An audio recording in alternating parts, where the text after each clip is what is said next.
Hi everyone! Today I'll show you how to use XLOOKUP in Excel. It's a powerful function that lets you quickly find a value in one column and return a related value from another column. Here's a small employee table with names, departments, and salaries. For example, to find Bob's department, I type XLOOKUP, then the value Bob, the column with names, and the column with departments. Excel instantly returns finance. What if we look for a name that isn't in the table, like Frank?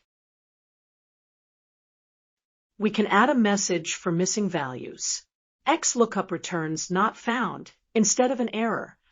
To find Eve's salary, we just change the return column to the salary column. And Excel shows 72,000. XLOOKUP is faster and more flexible than VLOOKUP, handles missing data gracefully, and works left or right. Once you get used to it, you'll wonder how you ever did lookups without it.